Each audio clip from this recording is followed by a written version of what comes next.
Hello everyone, welcome to my channel. And from today, I'm going to start a crash course for your term 1 examination. And in this crash course, I will discuss all the important concepts that can come your board examination. This will be the part 1 of this crash course in which we will discuss all the fundamental concepts that are important for your board examination. So, without any further delay, let's get started. I think you all know that Python is a programming language. Python is a case sensitive language, and this language is developed by Guido van Rossum in February 1991. Like any language, whether it is English, Hindi, every language has its own character set. So Python is also a language. So Python has also a character set in which it includes all the symbols that are used by Python. Now, in this character set, there we can divide this character set into multiple parts. So our first part that is important for your examination is tokens. Token से आपके examination में question बन सकता है. And what is the definition of token? Token is the smallest individual unit of Python and token is also called lexical unit. So दो तरह से question frame हो सकता है. फर्स्ट इज कि पाइथन में सबसे स्मॉलेस्ट इंडिविजुअल यूनिट क्या है, तो यू विल से टोकन. एंड लेक्सिकल यूनिट किसको बोलते हैं, तो टोकन को बोलते हैं. ठीक. So this point you should no. And third question जो बनेगा वो बनेगा कि आपके कौन कौन से टोकन्स के टाइप होंगे.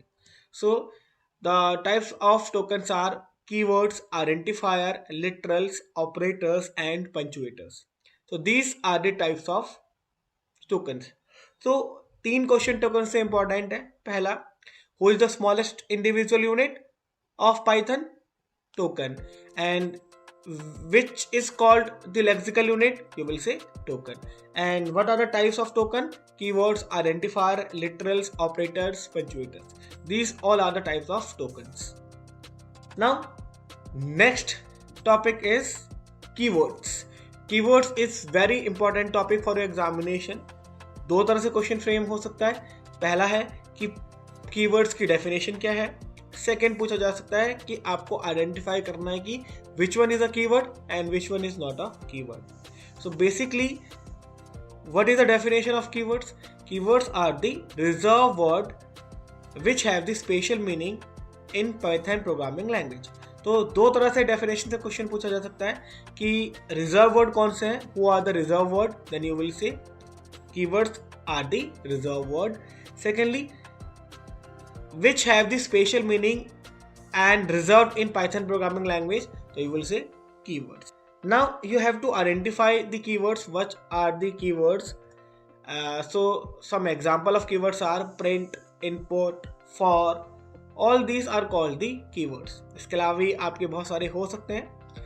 alien function, if, else, pass, ये सारे क्या हैं, आपके keywords हैं. So one question can come from definition. Definition is keywords are the reserved word and keywords have the special meaning. Second question जो बनेगा कि which one is the keyword and which one is not a keyword. तो ये दोनों आपको अच्छे से prepare करने हैं.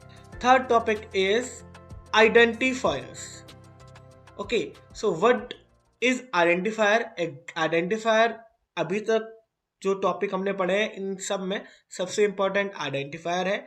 ये आप एज्यूम कर सकते हैं या ऑलमोस्ट सर्टेन मान सकते हैं कि किसी न किसी वे से आइडेंटिफायर से आपके बोर्ड एग्जामिनेशन में क्वेश्चन बनना ही बनना है.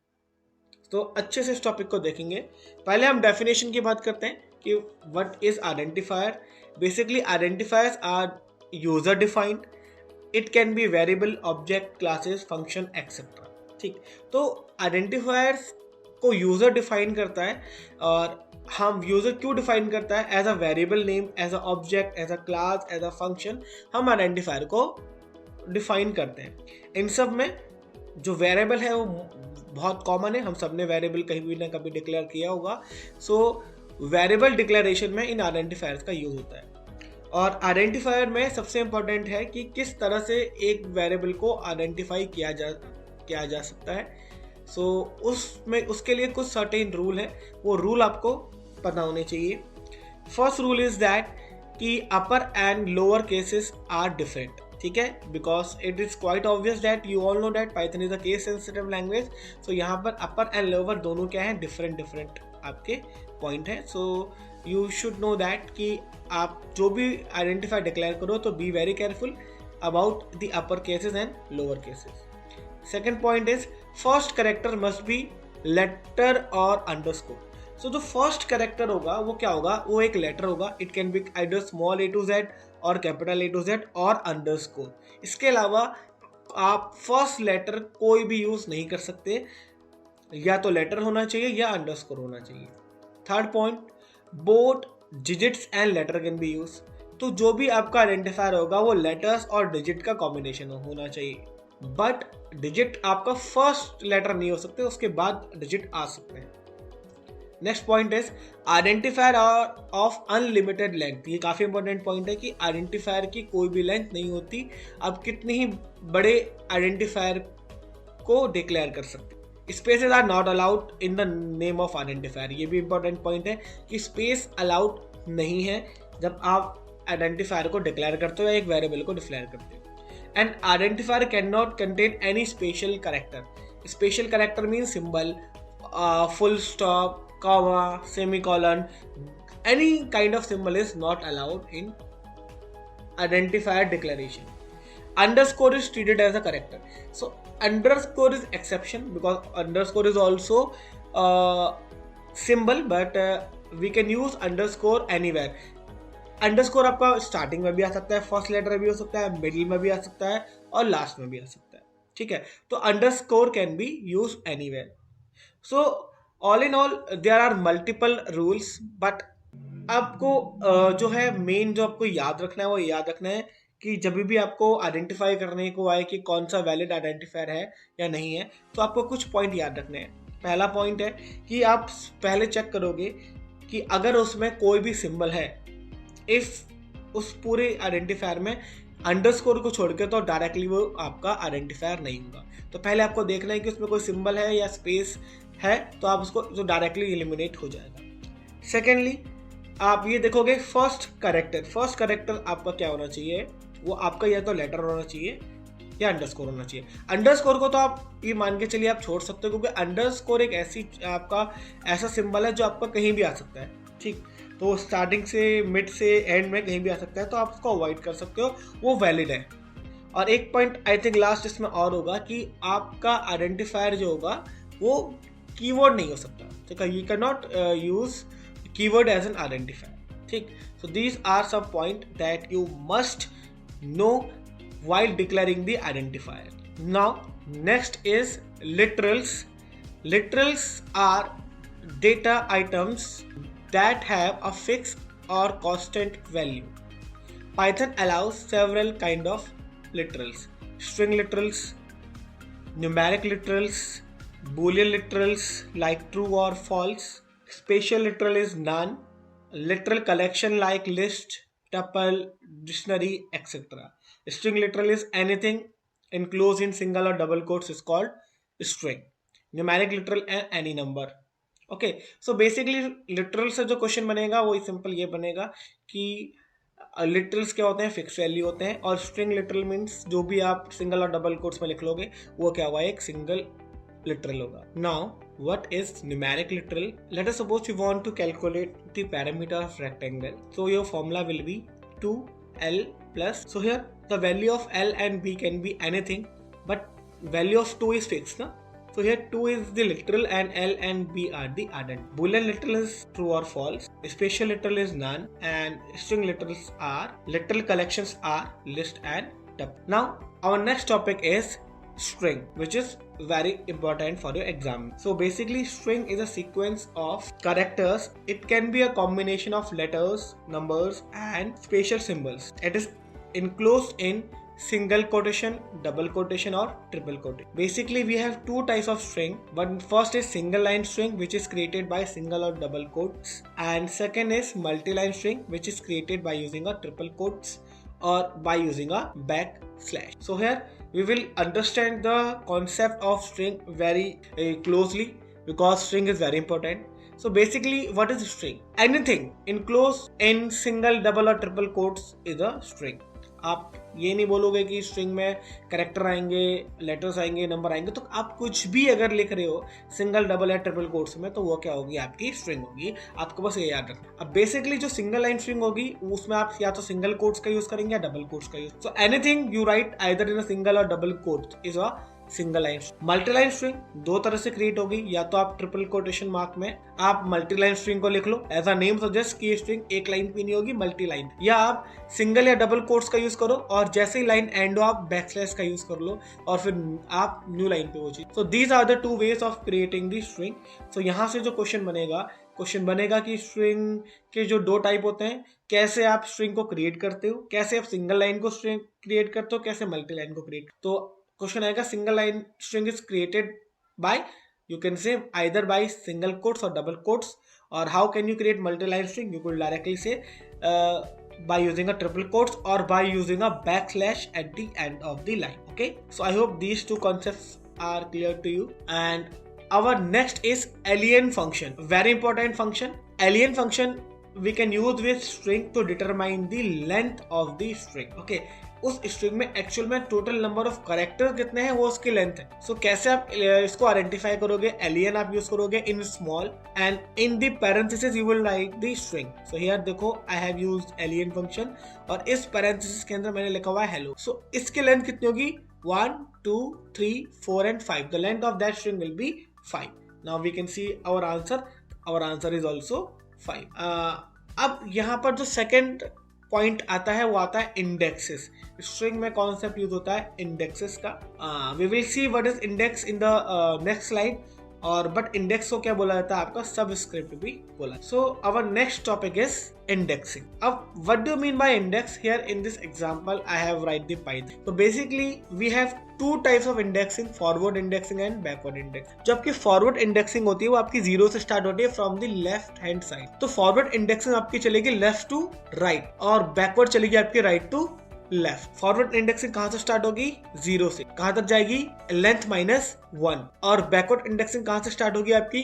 -1 से कहां तक जाएगी? लेंथ. तो आपको इंडेक्सिंग में क्या याद रखना है कि इंडेक्सिंग बेसिकली दो तरह की होती है, फॉरवर्ड और बैकवर्ड. फॉरवर्ड आपकी इंडेक्सिंग वो लेफ्ट से राइट जाती है और 0 से स्टार्ट होती है. और 0 से स्टार्ट होगी तो ऑब्वियसली बात है वो एक कम जाएगी. तो बस आपको तैयार रखना है कि forward indexing left to right जाएगी और किससे स्टार्ट होगी? 0 से. और backward indexing right to left जाएगी बट किससे स्टार्ट होगी? -1. अब इंडेक्सिंग का यूज क्यों किया जाता है? बिकॉज इंडेक्सिंग का यूज किया जाता है स्ट्रिंग में उसके इंडिविजुअल एलिमेंट को एक्सेस कर. बिकॉज अगर मेरी स्ट्रिंग है पाइथन और अगर मैं इस पाइथन को लेट अस सपोज मैंने इसको वेरिएबल में स्टोर कराया है नेम इक्वल्स टू पाइथन. अगर मैं नेम को प्रिंट करूंगा तो वो क्या करेगा? इस पाइथन को प्रिंट करेगा. बट लेट अस सपोज मुझे इसके इंडिविजुअल एलिमेंट को प्रिंट करना है. So on that case indexing is very useful. So कैसे इंडेक्सिंग को यूज किया जाता है? पहले आप स्ट्रिंग का नेम लिखते हो. स्ट्रिंग का नेम मेरा नेम ही है और इन दी स्क्वायर ब्रैकेट जो आपके बड़े ब्रैकेट होंगे, square bracket in between you will write the index number. तो अगर मुझे इस p को प्रिंट करना है तो इसका इंडेक्स नंबर या तो 0 है या -6 है. तो अगर मैं 0 लिखूं तो भी आपका p प्रिंट होगा और -6 लिखूं तो भी आपका print. In the second example यहाँ पर मैंने नेम 3 लिखा हुआ है तो इस 3 इंडेक्स इसकी है, इस h की है, तो यहाँ पर क्या प्रिंट हो जाएगा? h print. In a same वे अगर नेम में -3 लिखा हुआ है तो -3 इंडेक्स में h है तो इट विल प्रिंट h. तो this is how we will use the indexing. Now our next topic is concatenation and replication operators. So this is also a very important topic for your board examination and there is a high possibility that one question will come from this concept. So what do you mean by concatenation and replication operators? Python provides two string operators plus and multiply when combined with string operands and integers from the string expressions. So basically we can use two arithmetic operators with string. Remember, I am talking about only arithmetic operators right now. So among all arithmetic operators, we can use only two arithmetic operator with string. First, plus and multiply. तो एक marks का question तो ये आपका बन जाएगा, which of the following operator is not use with string और which of the following operator is use with string. तो आपको याद रखना है प्लस एंड मल्टीप्लाई, और कोई भी अर्थमेटिक ऑपरेटर इंक्लूड नहीं होगा प्लस और मल्टीप्लाई के अलावा। Basically the plus operator is called concatenation operator and multiply operator is called replication operator. So with plus the concatenation operator, the operand should be of string type only. तो आप कभी भी अगर दो string को अगर आप कॉन्कैटिनेट करोगे तो आपको ये ध्यान रखना है कि स्ट्रिंग के दोनों साइड, मतलब प्लस के दोनों साइड आपका क्या होना चाहिए, स्ट्रिंग डेटा टाइप होना चाहिए। एंड जब आप रेप्लिकेशन ऑपरेशन परफॉर्म करोगे, so you need to take care about that कि first value will be string and the second value will be integer. So we can see the example here also. Here this is the plus and here यहाँ पर ये plus addition नहीं कर रहा है, क्या कर रहा है, concatenation कर रहा है, जिसमें string जो plus है उसके लेफ्ट हैंड साइड में एंड है और प्लस के राइट हैंड साइड में देन।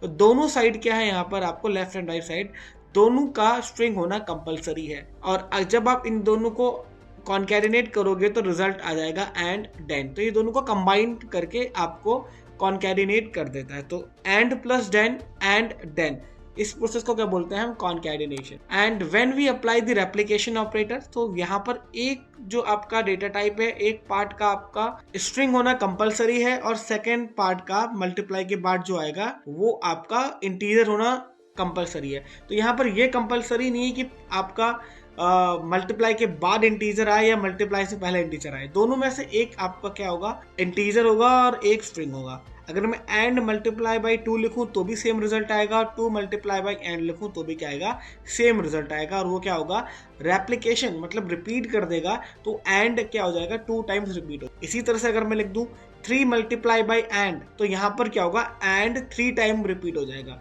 तो यहाँ पर ये कंपलसरी नहीं है कि 2 पहले आए या बाद में आए, दोनों में से एक इंटीजर वैल्यू होनी चाहिए और एक स्ट्रिंग वैल्यू होनी चाहिए। बट प्लस के केस में दोनों वैल्यू क्या होनी चाहिए, स्ट्रिंग होनी। ठीक है, तो काफी इंपॉर्टेंट क्वेश्चन है और एग्जाम में आने के चांसेस भी काफी ज्यादा है। Now we will move to the next point. The next point is Boolean data type. Basically Boolean data type जो होते हैं ये रिजल्ट को ट्रू और फॉल्स में रिटर्न करते हैं। तो ये दो ही टाइप का होता है, ट्रू एंड फॉल्स। इसमें बस एक पॉइंट आपको ध्यान रखना है कि जब आप ट्रू और फॉल्स लिखो तो ये जो ट्रू है, ट्रू का टी है इट मस्ट बी कैपिटल और फॉल्स का एफ मस्ट बी कैपिटल। ठीक है, ये आपको ध्यान में रखना है। बट बूलियन क्या होंगे, आइदर ट्रू और। Next we will discuss about none. None is a special data type or none represent the absence of value and it is a special literal. ठीक है, 2 पॉइंट आपको नन से related ध्यान में रखने हैं, एग्जामिनेशन में पूछे जा सकते हैं। पहला क्वेश्चन पूछा जाएगा which of the following is a special literal या स्पेशल डेटा टाइप, तो you will say none. And which data type या which literal represent absent of value, then it is none. None means nothing. Now we will move to the next point. Next point is multiple assignment. Okay, so here you can see that A equals to B equals to C equals to 10. What is the meaning of that line? Here I am assigning 10 to A, B and C. Now if I print the value of A, it will print 10. If I print the value of B, it will again print 10. If I print value of C, it will print 10.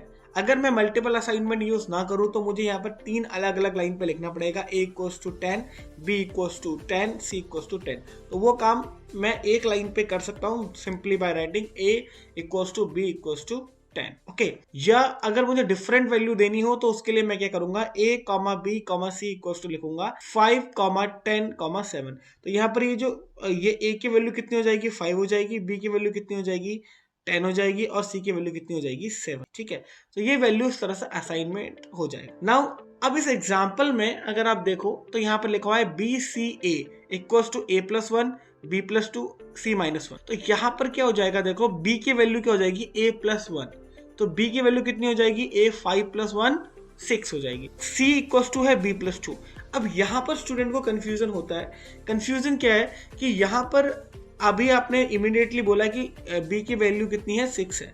Now जब मैं यहाँ पर b+2 करूंगा तो क्या ये 6+2 8 होगा या 10+2 12 होगा।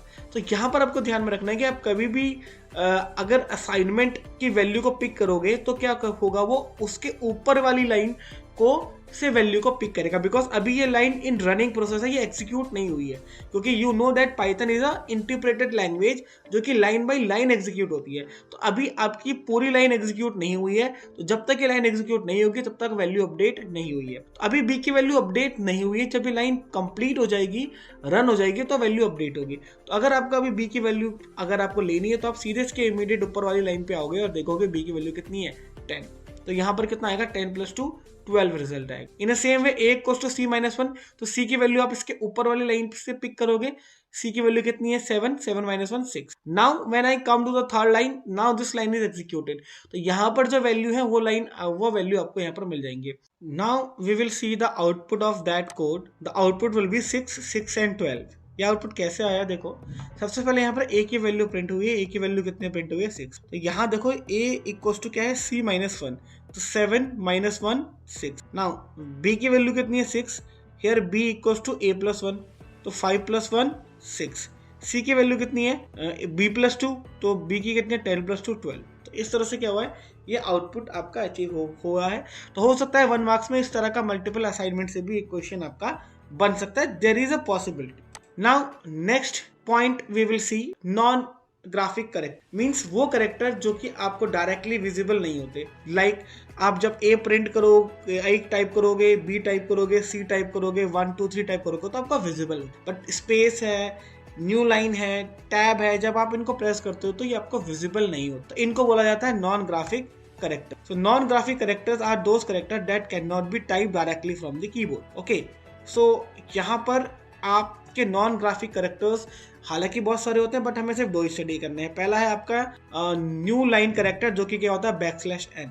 तो यहाँ पर एक पॉइंट ध्यान में रखना है कि यहाँ पर ये जो स्लैश होता है, अगर ये स्लैश आपका इस तरह का है तो ये आपका बैकस्लैश होता है। अगर ये स्लैश मैं इस तरह का करूं, ठीक है, तो वो क्या हो जाएगा, आपका राइट फॉरवर्ड स्लैश हो जाएगा। तो आपको हमेशा याद रखना है कि नॉन ग्राफिक कैरेक्टर्स कहाँ से स्टार्ट होते हैं, बैकस्लैश से, जिसमें आपका \n होता है for the new line and \t होता है आपका हॉरिजॉन्टल टैब। तो ये भी इंपॉर्टेंट क्वेश्चन है कि आपका कौन सा टैब होता है। हॉरिजॉन्टल टैब के लिए आप \t यूज करते हो और न्यू लाइन के लिए आप \n यूज करते हो, ठीक है। तो you have to keep in mind that also. Now our next topic is input statements. So till now we have learned how can we take input directly in the program. Let us suppose if I write a equals to 10, it means that I am directly taking value in my program. Now but let us suppose I want to take the value from the user, so on that case I will use the input statement. So what is input statement? It is used in Python to get input from the user. Syntax is input and in between the parentheses I will write any message, and because user will input one value, so I will take one variable which will store that value. Now instead of writing a equals to 10, I will take this 10 from this value from the user. Whether user will get 10 20 50, it's up to the user. Okay, so this will be the example. Name equals to input and in between the parentheses I can write any kind of message. Here also age equals to input, enter the age. But one important point you need to learn that कि input function always take value as a string type. Very important point, very important question for your board examination कि input function हमेशा value को कैसे accept करता है, as a string accept करता है। It means अगर यहाँ पर आप ये एज एंटर करोगे तो ये जो एज एक नंबर होगी, बट यू कंप्यूटर्स को एज अ नंबर की तरह ट्रीट नहीं करेगा, एज अ स्ट्रिंग की तरह ट्रीट करेगा। बिकॉज बाय डिफॉल्ट हम क्या करते हैं, इनपुट वैल्यू जो भी इनपुट फंक्शन क्या करता है, वैल्यू को एज अ स्ट्रिंग एक्सेप्ट करता है, ठीक है। तो ये पॉइंट आपको हमेशा ध्यान रखना है, ये क्वेश्चन आपका एग्जामिनेशन में पूछा भी जा सकता है। Now next is print statement. Print statement is basically used to display the output on the standard output device. Okay, तो जो भी आपने प्रोग्राम बनाया है, प्रोग्राम क्या करेगा, एक रिजल्ट प्रोड्यूस करेगा और वो रिजल्ट कहाँ पर डिस्प्ले होगा, आपका एक आउटपुट डिवाइस में डिस्प्ले होगा, लाइक मॉनिटर। सो उसके लिए हम क्या करते हैं, प्रिंट स्टेटमेंट का यूज करते हैं। Okay, so after that next is the syntax of print statement. Print, यहाँ पर आप नंबर ऑफ वैल्यूज आप लिख सकते हो, ठीक है, वैल्यू 1, वैल्यू 2, वैल्यू 3। और प्रिंट के साथ दो आर्गुमेंट यूज होते हैं, सेपरेटर और एंड। ठीक है, ये आपका इंपॉर्टेंट क्वेश्चन बन सकता है बट कि सेपरेटर और एंड क्या है। सेपरेटर और एंड दो आपके एट्रीब्यूट हैं जो प्रिंट के साथ यूज होते हैं। और सेकेंडली पूछा जा सकता है कि सेपरेटर की डिफॉल्ट वैल्यू क्या होती है, then you will say space is the default value for separator and default value end की क्या होती है, न्यू लाइन होती है। ठीक है, तो ये काफी इंपॉर्टेंट है। पहला क्वेश्चन है कि सेपरेटर और एंड क्या है, ये दोनों प्रिंट स्टेटमेंट के एट्रीब्यूट है और सेपरेटर जो एट्रीब्यूट है उसकी डिफॉल्ट वैल्यू स्पेस होगी और एंड की जो डिफॉल्ट वैल्यू होगी वो क्या होगी, न्यू लाइन होगी। ठीक, तो ये ऑलरेडी मैं आपको बता चुका हूँ। तो default value for ACP and and argument is space and new line respect. Third is a print without any value और अ नेम और एक्सप्रेशन, प्रिंट ब्लैंक लाइन। अब मैं सिंपल क्या लिख दूं, प्रिंट लिख लूं, ये जो लिखा हुआ है प्रिंट, अगर मैं डायरेक्टली ये लिख लूं, यहाँ पर इन बिटवीन द पैरेंथेसिस कोई भी ना वैल्यू है, कोई एक्सप्रेशन, कुछ भी यहाँ पर मैंने नहीं लिखा हुआ है, तो ये क्या करता है, बाय डिफॉल्ट न्यू लाइन को या ब्लैंक लाइन को प्रिंट करता है। ये आपको याद रखना है। अब कुछ एग्जाम्पल है, आप देखोगे कि यहाँ पर लिखा है print 3 multiply 2 comma hello comma 1 2 3।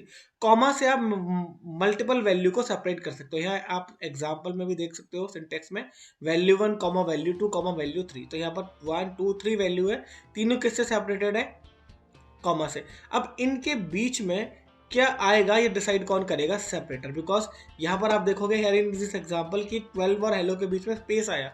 क्या मैंने यहाँ पर कहीं मेंशन किया है कि स्पेस आना चाहिए या कितना स्पेस आना चाहिए, नहीं किया हुआ है। तो स्पेस ऑटोमेटिकली प्रोड्यूस हुआ। वो क्यों हुआ, क्योंकि एसीपी ने क्या किया, यहाँ पर अपनी डिफॉल्ट वैल्यू को क्या स्पेस थी वो यहाँ पर उसने यहाँ पर अपेयर कर दी। तो इसीलिए पहले ये इसने इसको एवेल्युएट किया, 2 2 4 multiply by 3 12, then comma space hello as it is print हुआ, 1 2 3 hello as it is print हो गया। बट यहाँ पर देखो मैंने क्या किया हुआ है कि यहाँ पर एसीपी इक्वल्स टू हैश लिख दिया, तो यहाँ पर जो स्पेस आ रहा था उसके बदले अब क्या आ जाएगा, स्पेस आ जाएगा।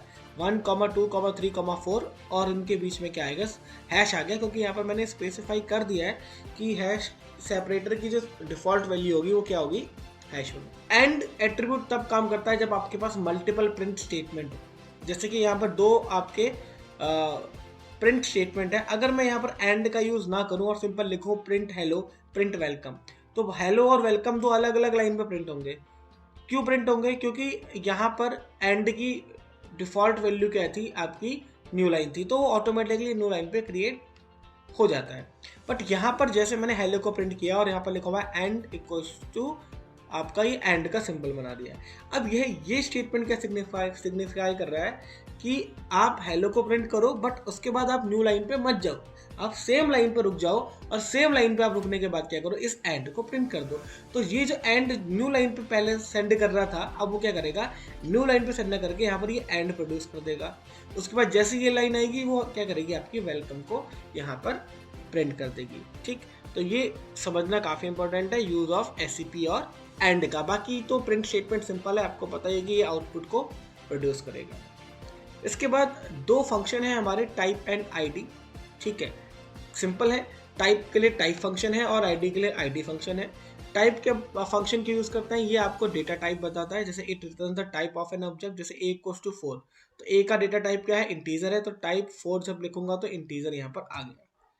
आईडी क्या होता है कि अब ये जो वेरिएबल है वो जिस मेमोरी लोकेशन पे स्टोर है उस मेमोरी लोकेशन का एड्रेस या आईडी को डिनोट करता है आईडी फंक्शन। यहाँ पर अगर आप देखें एग्जाम्पल में, तो a equals to 4 ID of a, तो ये जहां भी इसकी मेमोरी लोकेशन है वो एक जहां भी स्टोर है उसकी एक पर्टिकुलर आईडी है, उसको यहाँ पर ये प्रिंट कर रहा है। ठीक, नाउ नेक्स्ट पॉइंट इज को data type, again a very important topic, और ये आप 90% श्योर मानो कि कोड डेटा टाइप से आपके एग्जामिनेशन में क्वेश्चन पूछा जाएगा। ओके, सो पहली बात कि डेटा टाइप क्या होता है। डेटा टाइप आपके सिंपली आप बोल सकते हो कि ये डिटरमाइन करते हैं कि आप जो वैल्यू यूज़ कर रहे हो किस तरह की है, इंटीजर है, फ्लोट है, स्ट्रिंग है, टपल है, लिस्ट है। तो ये आइडेंटिफाई कौन करता है? Data type. और data type means the type by which the data can be specified so that the memory space can be allocated to it. तो ये हम क्यों सिग्निफाई करते हैं? क्योंकि उसी के अकॉर्डिंग हम क्या करते हैं, उस पर्टिकुलर वेरिएबल को मेमोरी स्पेस एलोकेट करते हैं। तो जो मेमोरी स्पेस एक इंटीजर को एलोकेट होगा वो एक लिस्ट और टपल को नहीं हो सकता, दोनों क्या होंगे, अलग अलग मेमोरी स्पेस एलोकेट होते हैं। तो मेमोरी देने से पहले ये इंश्योर करना कि डेटा टाइप क्या है, ये बहुत इंपॉर्टेंट है। कोर डेटा टाइप कौन से होते हैं कि जो आपके सिलेबस में सारे के सारे कोर डेटा टाइप ही हैं, ठीक है। तो डेटा टाइप आए, कोर डेटा टाइप आए, आप उसमें कंफ्यूज नहीं होना, दोनों का मतलब क्या है, आपका सेम ही। सो यहाँ पर हम जब कोर डेटा टाइप की बात करते हैं तो हम उसको बेसिकली 5 कैटेगरी में हमने डिवाइड कर दिया है। पहला है न्यूमेरिक डेटा टाइप। न्यूमेरिक आप समझ सकते हो कि इसके अंदर नंबर डेटा टाइप आएंगे। डिक्शनरी भी एक डेटा टाइप होता है, बूलियन भी एक डेटा टाइप होगा, सेट भी एक डेटा टाइप होगा और सीक्वेंस भी एक डेटा टाइप होगा। अब न्यूमेरिक, अब नंबर आपके इंटीजर भी हो सकते हैं, फ्लोट भी हो सकते हैं और कॉम्प्लेक्स भी हो सकते हैं। डिक्शनरी आपकी की वैल्यू पेयर में होती है, इसको मैपिंग बोलते हैं। बूलियन हमने अभी प्रीवियस स्लाइड में पढ़ा हुआ है कि बूलियन क्या होता है, ट्रू और फॉल्स होता है। सेट और डिक्शनरी ऑलमोस्ट सेम होते हैं, ठीक है, बट दोनों में जो डिफरेंस है कि इसमें की वैल्यू पेयर होते हैं, ये आपकी सेट इंडेक्सिंग पे ही काम करती है। बाकी डिटेल में हम आगे वाली स्लाइड में देखेंगे। सीक्वेंस जो होगा आपका स्ट्रिंग, लिस्ट एंड टपल, ठीक है, ये आ गया सीक्वेंस। तो एग्जामिनेशन में डायरेक्टली क्वेश्चन पूछा जाएगा which of the following is not a core data type. अब इनके अलावा भी कुछ डेटा टाइप होते हैं, क्लासेस होती हैं, ऑब्जेक्ट्स होते हैं, बट वो क्या होता है, कोर डेटा टाइप के पार्ट नहीं है, ठीक है। कोर डेटा टाइप के पार्ट यही है। कोड, अगर आपकी कोर डेटा टाइप के अलावा जो पूछे जाए एडिशनल डेटा टाइप, वो आपके क्लासेस और ऑब्जेक्ट्स होंगे। तो क्वेश्चन सीधे पूछा जा सकता है कि कोर डेटा टाइप कौन सा है, कौन सा नहीं है। दूसरा पूछा जा सकता है कि न्यूमेरिक डेटा टाइप कौन सा है, कौन सा नहीं है। तो आप बोलोगे इंटीजर, फ्लोट और कॉम्प्लेक्स न्यूमेरिक डेटा टाइप है, बाकी नहीं है। आपसे डायरेक्टली पूछा जाएगा कि सीक्वेंस डेटा टाइप कौन सा है, कौन सा नहीं है। तो स्ट्रिंग, लिस्ट, टपल, सीक्वेंस है, बाकी नहीं है। तो ये डायग्राम काफी इंपॉर्टेंट है, आपको इसको बहुत ध्यान से। नाउ नेक्स्ट है mutable versus immutable. Very important question. 100% certain मानो कि आपका म्यूटेबल और इम्यूटेबल के कॉन्सेप्ट से कुछ ना कुछ पूछा जरूर जाएगा। तो basically immutable data types are those that never change their value in place. तो सिंपल, ठीक है, कब बहुत लोगों को म्यूटेबल और इम्यूटेबल पता भी होगा। आप लोग डायरेक्टली बोलते हो कि mutable means that can change और immutable means that can not be change, but ये करेक्ट डेफिनेशन नहीं है। आपके चेंज म्यूटेबल भी हो सकते हैं और इम्यूटेबल भी हो सकते हैं, बट यहाँ पर इन प्लेस बहुत इंपॉर्टेंट है। मतलब म्यूटेबल डेटा टाइप होते हैं that can not change in place. आप उसको चेंज कर सकते हो बट इन प्लेस चेंज नहीं कर सकते इम्यूटेबल को, बट म्यूटेबल को आप इन प्लेस चेंज कर सकते हो। अभी इन प्लेस का मतलब क्या है कि if you are able to change any value without modifying their ID, मतलब आईडी में चेंज ना हो और वैल्यू चेंज हो जाए, तो वो म्यूटेबल होगा, ठीक है। अगर आईडी भी चेंज हो गई और वैल्यू भी चेंज हो गई तो वो म्यूटेबल नहीं होगा। सो म्यूटेबल हम उन्हीं को बोलेंगे, उन्हीं डेटा टाइप को जो बिना आईडी में चेंज किए वैल्यू को चेंज कर दें, तो वो हो गए आपके इम्यूटेबल। रेस्ट क्या हो गए, आपके इम्यूटेबल हो गए। तो ये भी क्वेश्चन है, काफी इंपॉर्टेंट है। तो data type whose value can not be change in place are called immutable data type. तो इन प्लेस का मीनिंग ये है कि without changing the ID, if you are able to change the value, then it is called the mutable data type. अब ये chart काफी important है, exam में पूछा जाएगा, बहुत स्ट्रेट फॉरवर्ड क्वेश्चन पूछा जाएगा। Which of the following is a mutable data type और which of the following is not a immutable data type, ठीक है। तो आपको ये याद रखना है कि पाइथन में आप सिर्फ 3 डेटा टाइप ऐसे पढ़ोगे जो म्यूटेबल होंगे। एक होगा आपका लिस्ट, एक होगा आपका डिक्शनरी, एक होगा आपका सेट। तो यहाँ पर लिस्ट आपका म्यूटेबल है, सेट आपका म्यूटेबल है और डिक्शनरी आपका म्यूटेबल है। बाकी सारे के सारे डेटा टाइप आपके इम्यूटेबल है, चाहे वो आपका इंटीजर हो, चाहे आपका फ्लोट हो, चाहे आपका बूलियन हो, चाहे आपका टपल हो, चाहे आपका स्ट्रिंग हो, ये सारे के सारे डेटा टाइप क्या है आपके इम्यूटेबल डेटा टाइप है। लिस्ट, डिक्शनरी और टपल ये क्या है इम्यूटेबल डेटा टाइप में, आपको ये याद रखना है। क्वेश्चन इन्हीं तीनों में से बनेगा। स्ट्रिंग इम्यूटेबल है, लिस्ट म्यूटेबल है, टपल इम्यूटेबल है, सेट म्यूटेबल है, डिक्शनरी म्यूटेबल है। ठीक है, ये आपको याद रखना है कि कौन सा म्यूटेबल है कौन सा इम्यूटेबल नहीं। Now we will move to the next slide, list and tuple. अब एक क्वेश्चन आपका ये भी पूछा जाएगा, आपको आपके सामने एक एग्जांपल दिया होगा और आपको ये आइडेंटिफाई करना होगा कि ये किस डेटा टाइप का है। तो उसके लिए हम सबसे पहले हम बात करेंगे लिस्ट की। लिस्ट आपकी क्या होगी, एक स्क्वायर ब्रैकेट में प्लेस होती है। ये आपके स्क्वायर ब्रैकेट है और इसके बीच में अगर आपने वैल्यू को पास किया हुआ है तो ये क्या है आपकी एक लिस्ट है। ठीक, अब एक टू ये आपने लिस्ट कर दिया, प्रिंट कर दिया 1 2 3 4। अब अगर आपको इसके इंडिविजुअल एलिमेंट को प्रिंट करना है, डिस्प्ले करना है, तो आप किसके थ्रू कर सकते हो, इंडेक्सिंग के थ्रू कर सकते हो। इंडेक्सिंग के बारे में मैंने आपको ऑलरेडी बता दिया है, दो तरह की होती है, forward and backward. Forward left to right होती है, बैकवर्ड राइट टू लेफ्ट होती है। फॉरवर्ड 0 से स्टार्ट होती है, बैकवर्ड -1 से स्टार्ट होती है। तो बिकॉज लिस्ट आपका म्यूटेबल डेटा टाइप है तो हम इसको चेंज भी कर सकते हैं। तो यहाँ पर मैंने जो इस लिस्ट की 0 इंडेक्स को चेंज कर दिया, बोला कि जो मेरी लिस्ट ए है उसकी 0 इंडेक्स में आप 10 डाल दो, तो ये 1 के बदले कितना आ जाएगा, 10 आ जाएगा। ठीक है, now if I print the value of a then it will print 10 2 3 4। okay, now next we will see the tuple data type। तो ये टपल हो गया। टपल की क्या खास बात है कि ये क्या होते हैं आपकी पैरेंथेसिस स्मॉल ब्रैकेट में इनक्लोज होते हैं। अगर यहाँ पर पैरेंथेसिस ना भी हो, सीधे लिखा हुआ a = 1, 2, 3, 4, तो वो भी एक टपल है। वो भी याद रख लेना, अगर एग्जाम में क्वेश्चन बनता है a = 1, 2, 3, 4, तो this is also a tuple. Parenthesis लगे होंगे, स्मॉल ब्रैकेट लगे होंगे तो आप आइडेंटिफाई कर भी लोगे। अगर कोई भी ब्रैकेट नहीं लगा हुआ है तो वो भी क्या होंगे, आपके टपल होंगे। So now if I print a it will print 1 2 3 4। Now if I want to change the value of a, ठीक है, अगर मैं यहाँ पर a की वैल्यू को चेंज करना चाहूँ, a 0 = 10 करना चाहूँ, तो ये पॉसिबल नहीं है। तो यहाँ पर एरर आ जाएगा, tuple does not support item assignment because tuple is a immutable data type. तो लिस्ट में आपने चेंज कर दिया, टपल में आप चेंज नहीं कर सकते क्योंकि क्या है, टपल आपका इम्यूटेबल डेटा टाइप है। ओके, यही आपका सेम स्ट्रिंग में भी रहेगा। अगर आपको एक स्ट्रिंग गिवन होगी और आपसे अगर बोल दिया जाए कि स्ट्रिंग के किसी भी एलिमेंट को, अगर आपसे बोल दिया जाए एक को लिखा हुआ है हेलो और आपसे बोल दिया कि ये h की जगह आप कुछ x लिख लो, तो x 0 स्ट्रिंग 0 = x अगर आपको चेंज करने को बोल रहा है तो वो भी पॉसिबल नहीं है क्योंकि स्ट्रिंग का भी डेटा टाइप क्या होगा, immutable. Next we will talk about the dictionary. Dictionary is the unordered set of comma separated key value pairs with in the curly braces. In a dictionary no two keys can be same. In dictionary key are immutable and values are immutable। ठीक, तो सबसे पहले तो आपका question पूछा जाएगा कैसे identify करना है। तो पहला और जो आपका सिंबल है वो तो क्या है, इसमें करली ब्रेसेस लगे होंगे।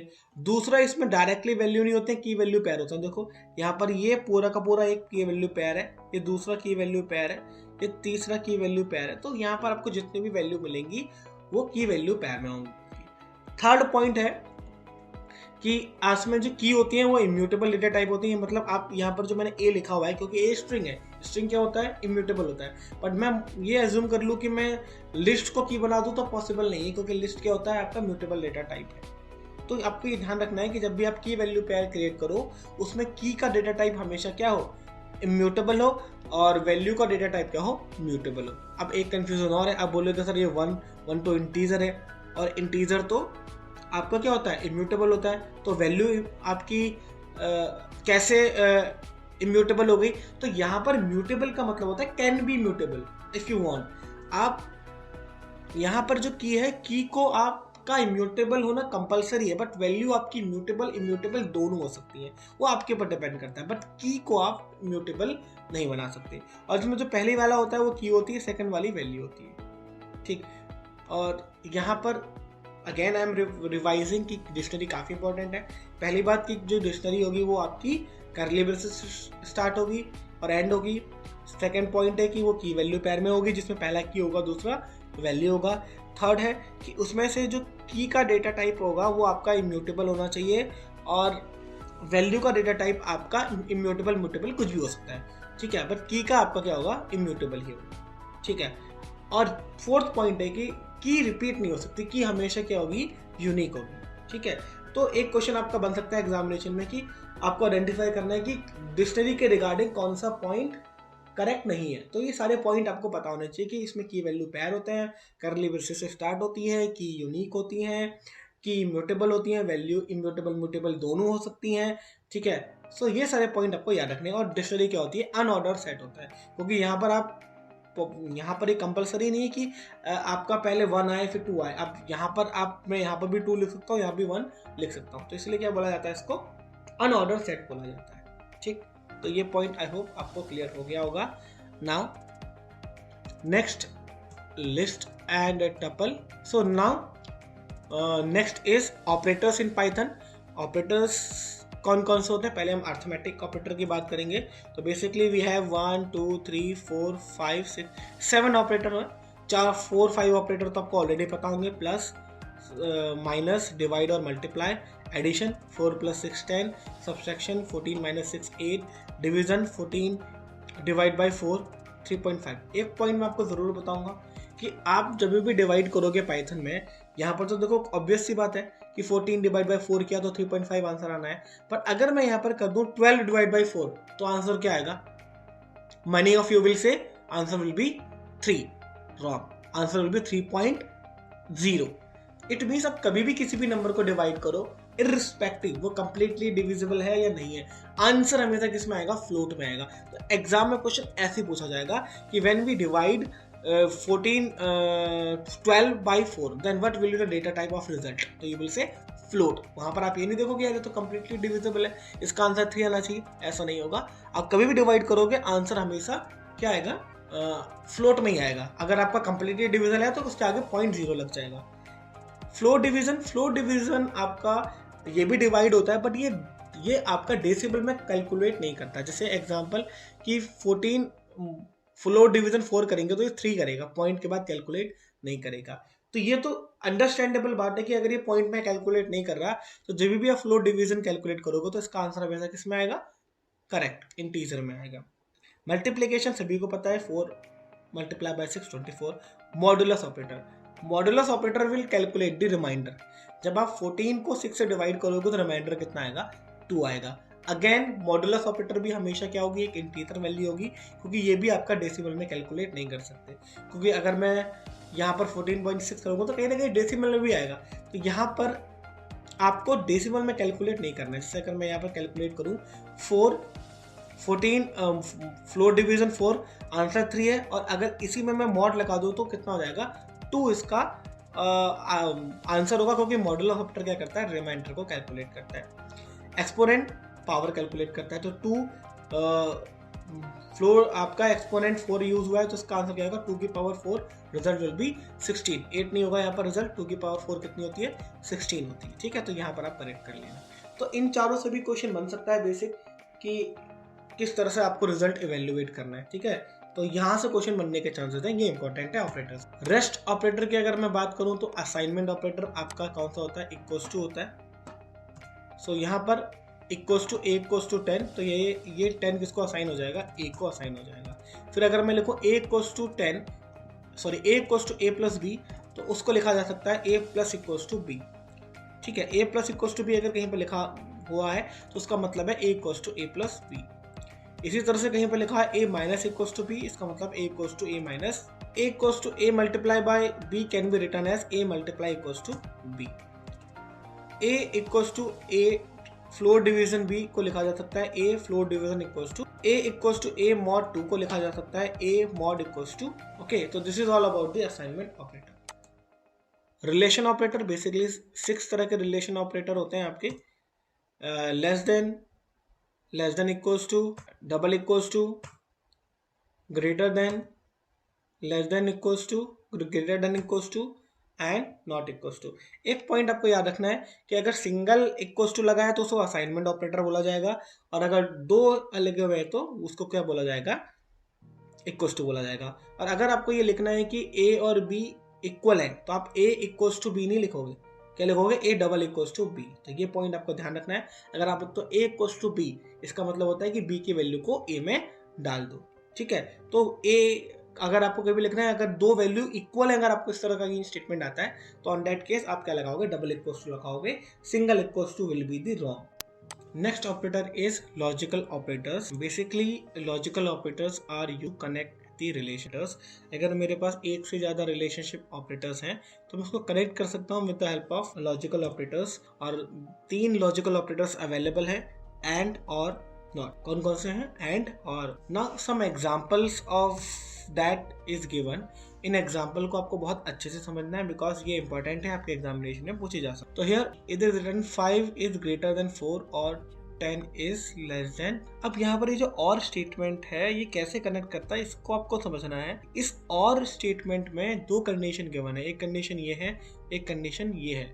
इन दोनों को कनेक्ट कर रहा है और, बट और कैसे कनेक्ट करता है, अगर इन दोनों स्टेटमेंट में कोई भी एक स्टेटमेंट ट्रू होगा तो फाइनल रिजल्ट क्या होगा, ठीक। और के केस में किसी भी एक स्टेटमेंट का ट्रू होना सफिशिएंट। अगर दोनों है तो वेल एंड गुड, अगर कोई एक भी है तो ट्रू रिटर्न हो जाएगा। लेकिन अगर दोनों स्टेटमेंट फॉल्स है तो फॉल्स। तो यहाँ पर ये वाला स्टेटमेंट भी आई थिंक ट्रू है, ये वाला भी ट्रू है, तो ये भी ट्रू, ये भी ट्रू, तो रिजल्ट कितने आने वाला है। Second case 10 is less than 25, ये बात बिल्कुल ट्रू है, बट ये वाली बात फॉल्स है क्योंकि 10 can not be less than 8। But because और में किसी एक स्टेटमेंट का ट्रू होना सफिशिएंट था तो ये वाला जो ट्रू था, इसी के बेसिस में जो फाइनल रिजल्ट आएगा। अब हम देखेंगे और के केस में देखो, सॉरी, अब हम देखेंगे एंड के केस में क्या है कि दोनों स्टेटमेंट का ट्रू होना कंपलसरी है। अगर एक स्टेटमेंट भी फॉल्स हो जाएगा तो फाइनल रिजल्ट क्या हो जाएगा, फॉल्स। अगर मैं ये वाला स्टेटमेंट देखूं तो ये बात ट्रू है, ये बात भी ट्रू है, जब दोनों ट्रू है तो फाइनल रिजल्ट क्या हो जाएगा, सेकंड। अब अगर आप देखोगे तो इसमें क्या है, फर्स्ट स्टेटमेंट इज करेक्ट पर second statement is false because 10 can not be less than 8, तो ये वाला फॉल्स है। बट एंड के केस में दोनों का ट्रू होना कंपलसरी था, ये वाला ट्रू हो गया, ये वाला फॉल्स हो गया, तो फाइनल रिजल्ट क्या होगा, फॉल्स, क्योंकि दोनों ट्रू होने कंपलसरी। अब यहाँ पर हम कुछ नॉट का एग्जांपल भी देखेंगे। नॉट सिंपल क्या कर देता है, अपोजिट कर देता है। 1 double equals to 1 true and 0 is not equals to 1 true, क्योंकि 1 और 1 बिल्कुल इक्वल है और 0 और 1 कभी इक्वल हो ही नहीं सकते, तो ये बात भी ट्रू है, ये बात भी ट्रू एंड ट्रू क्या हो जाएगा, ट्रू हो जाएगा फाइनल। और ट्रू है बट इसके आगे क्या लगा हुआ है, नॉट। ट्रू लगा है तो उसका अपोजिट कर देगा, नॉट उसका जस्ट अपोजिट कर देता है, तो ट्रू का अपोजिट क्या होता है, false. Now I hope all these examples are clear to you and these are a very important point, so you have to practice these questions. Now our next topic is identity operator. Basically identity operators are is and is not. A is B will returns true if both of its operands are pointing to a same memory location, otherwise it will return false. So in a simple manner we can say that कि जो equals to होते हैं और is operator है दोनों लगभग एक तरह से काम करते हैं, बट दोनों में डिफरेंस क्या है कि जो इक्वल्स टू ऑपरेटर है वो वैल्यू को कंपेयर करता है, बट जो इज ऑपरेटर है वो क्या करता है, आपका मेमोरी लोकेशन को कंपेयर करता है। तो यार in this example you can see that कि ए और बी दोनों की वैल्यू इस एग्जांपल में भी सेम है, ये वाले एग्जांपल में भी सेम है। सो अगर मैं यहाँ पर लिखता हूँ a double equals to b and b double equals to t, तो यहाँ पर दोनों बातें क्या हैं, करेक्ट हैं, क्योंकि यहाँ पर एज अ वैल्यू ए और बी दोनों की वैल्यू इक्वल है, यहाँ भी एज अ वैल्यू ए और बी दोनों की वैल्यू इक्वल है। बट यहाँ पर अगर मैं लिखता हूँ ए इज बी, तो यहाँ पर क्या है कि ये आपको ट्रू रिटर्न कर रहा है और ये आपको फॉल्स रिटर्न कर रहा है। ऐसा क्यों?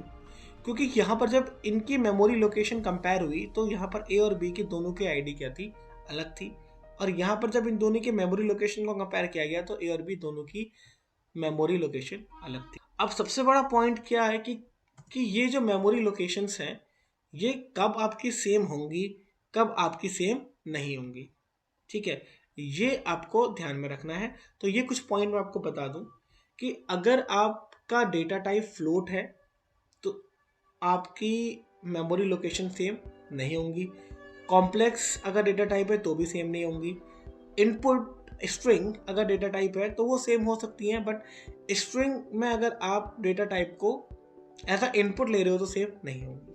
ठीक है। तो अभी हम इसको साइड में रखते हैं क्योंकि थोड़ा सा प्रैक्टिकल टॉपिक है, बिकॉज यहाँ पर हम बस ओवरव्यू कर रहे हैं, हम सिर्फ इंपॉर्टेंट पॉइंट को डिस्कस कर रहे हैं। तो इसीलिए बस आपको इस और इक्वल्स टू ऑपरेटर में बस ये समझना है कि ऑलमोस्ट ये सेम तरह से काम करते हैं, बट क्या होता है कि इक्वल्स टू ऑपरेटर है वो वैल्यू को कंपेयर कर रहा है और इज ऑपरेटर क्या कर रहा है, आपका मेमोरी लोकेशन को कंपेयर कर रहा है। और कुछ ऐसे पॉइंट होते हैं जहां पर वैल्यू और मेमोरी लोकेशन सेम नहीं होती, ठीक है। उन पॉइंट्स को हम अभी साइड में रख लेते हैं। Next is membership operator. Membership operator होता है आपके इन एंड नॉट इन, और ये बेसिकली चेक करते हैं कि weather a given value is present in a sequence और नॉट। अब सीक्वेंस मैंने आपको ऑलरेडी पढ़ा दिया है, sequence can be string, tuple and list. पहले ही आपको जब को डेटा टाइप वाली मैंने आपको चार्ट डिस्प्ले किया था तो मैं सीक्वेंस का मतलब आपको बता दिया था ना। अब ये मेरा एक सीक्वेंस है 1 2 3 4 5, क्या इसमें 1% है? ऑब्वियस सी बात है। तो क्या रिटर्न करेगा? ट्रू रिटर्न करेगा। सेकंड एग्जांपल है 6 इन 1 2 3 4 5, क्या प्रेजेंट है 6? नहीं है, तो क्या रिटर्न करेगा? फॉल्स करेगा। नेक्स्ट इज 1 नॉट इन 1 2 3 4 5, क्या 1 प्रेजेंट है? ठीक है, तो अगर 1 प्रेजेंट है, ठीक है, तो यहाँ पर क्या आना चाहिए? फॉल्स आना चाहिए। तो यहाँ पर रॉन्ग लिखा हुआ है क्योंकि 1 अगर प्रेजेंट है तो यहाँ पर ट्रू आना चाहिए, बट ये नॉट लिखा हुआ है तो यहाँ पर इवेंचुअली क्या आएगा? फॉल्स आ जाएगा, ठीक है। नेक्स्ट है इफ आई इन 1 AEIOU। अगर आपको ये देखना है कि क्या AEIOU में आई है, अगर आई है तो ये कंडीशन क्या है? ये इफ स्टेटमेंट क्या है? ट्रू, क्योंकि आई तो प्रेजेंट है। इस पूरे सीक्वेंस में अगर आप देखोगे तो आपको आई अवेलेबल होगा, तो ये बात ट्रू है। अगर ट्रू होगी तो ये इफ कंडीशन चलेगी और क्या प्रिंट हो जाएगा? वेलकम प्रिंट हो जाएगा। तो ये दोनों ऑलमोस्ट क्या है? सेम स्टेटमेंट है, एक ही स्टेटमेंट है, इसे कंपाउंड स्टेटमेंट बोला जाता है। तो इस पूरे कंप्लीट स्टेटमेंट का मतलब का रिजल्ट क्या होगा? वेलकम होगा। अब यहीं पर अगर मैं ये वाला स्टेटमेंट ले लूँ, इफ कैपिटलाइज इन AEIOU, तो ये फॉल्स है क्योंकि यहाँ पर जो आई अवेलेबल है वो स्मॉल है, बट यहाँ पर जो हम चेक कर रहे हैं वो कैपिटल आई को चेक कर रहे हैं। And Python is a case sensitive language, तो ये कंडीशन क्या हो जाएगा? फॉल्स हो जाएगा। और जब हम इस पूरे के पूरे कंपाउंड स्टेटमेंट को एग्जीक्यूट करेंगे तो यहाँ पर कुछ भी प्रिंट नहीं होगा क्योंकि ये कंडीशन ही फॉल्स होगी, तो उसके अंदर का स्टेटमेंट नहीं चलेगा। और यहाँ पर क्या है? फॉर आई इन 1 2 3, तो फॉर क्या होता है? वी नो दैट कि रिपीटेशन के लिए यूज होता है। तो जितने इसमें नंबर ऑफ एलिमेंट होंगे सीक्वेंस में, ये उतनी बार एग्जीक्यूट होगा। तो ये हेलो कितनी बार चलेगा? 3 बार, क्योंकि इसमें कितने एलिमेंट है? 3 बार, ठीक। तो all in all membership operator आपका वेरियस तरह से यूज हो सकता है, पर जो बेसिक मीनिंग है मेंबरशिप ऑपरेटर का वो ये इंश्योर करता है, वो ये चेक करता है कि कोई पर्टिकुलर वैल्यू सीक्वेंस में अवेलेबल है या नहीं, क्योंकि सीक्वेंस के अंदर क्या होती है? मल्टीपल वैल्यू होती हैं, और ये कोई पर्टिकुलर वैल्यू को चेक करता है और रिटर्न रिजल्ट किसमें देगा? ये ट्रू और फॉल्स में। Now next is operator precedence. ये आपको याद रखनी है कि अगर हम अर्थमेटिक ऑपरेटर की बात करेंगे तो सबसे हायर प्रेसिडेंस होती है एक्सपोनेंट की, फिर आपके पॉजिटिव और नेगेटिव साइन, जो कि जनरली इसको यूनरी प्लस और माइनस बोला जाता है। जैसे -5 +5, अगर रिजल्ट है आपका है +5 -4, तो रिजल्ट कितना आएगा आपका? 1 आएगा। इसमें आप पहले जो इवेल्युएट करोगे यूनरी साइन को करोगे, ठीक है, ये आपको ध्यान में रखना है। थर्ड पे आते हैं मल्टीप्लाई, डिवाइड, डबल डिवाइड और मॉडुलस। अब इन चारों की प्रेजेंस सेम होती है, तो आप इनको कैसे सॉल्व करोगे? जो आपको पहले मिल जाए आप उसको सॉल्व करोगे। जैसे जनरली जो नॉर्मल आप मैथमेटिक्स में यूज करते हो वहां पर डिवाइड की प्रेजेंस ज्यादा होती है, मल्टीप्लाई की कम होती है, बट कंप्यूटर में दोनों की सेम होती है। तो जो आपको पहले मिलेगा आप उसको सॉल्व करोगे, फिर आप सॉल्व करोगे प्लस और माइनस, एडिशन और सब्ट्रैक्शन को।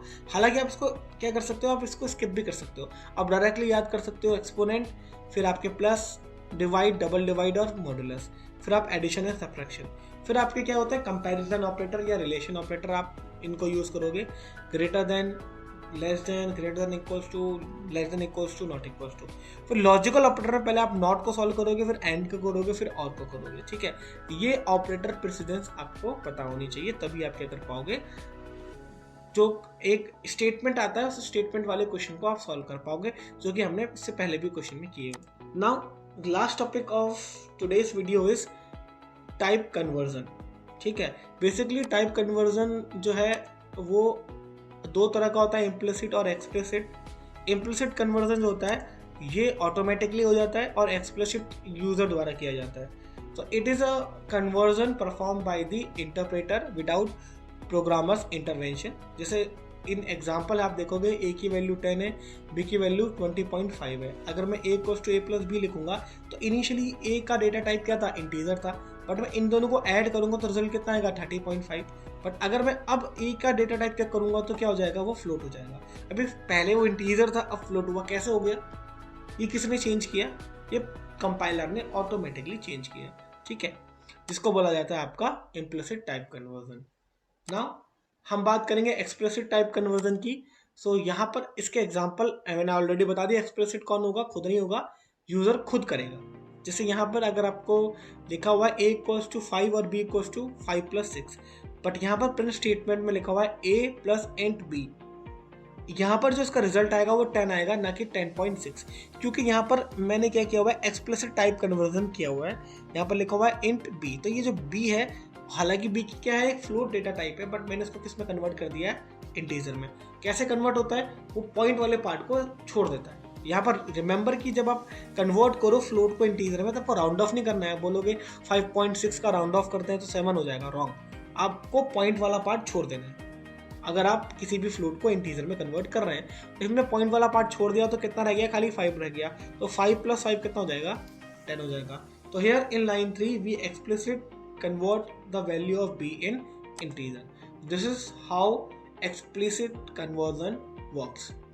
So dear students, that's it for today. In this video we have covered some basic definitions, some basic question that can come in your examination. ये भी मैंने आपको बता दिया कि कौन सा आपका इम्पोर्टेंट है, कौन सा इम्पोर्टेंट नहीं है. तो इम्पोर्टेंट क्वेश्चन जो टॉपिक हैं उनको एक बार अच्छे से आप जरूर देखिएगा, उससे रिलेटेड 2-4 क्वेश्चंस की प्रैक्टिस करिएगा, सो दैट आपके क्या हो जाए, वो और ज़्यादा प्रिपेयर्ड हो जाए. So that's it for today student.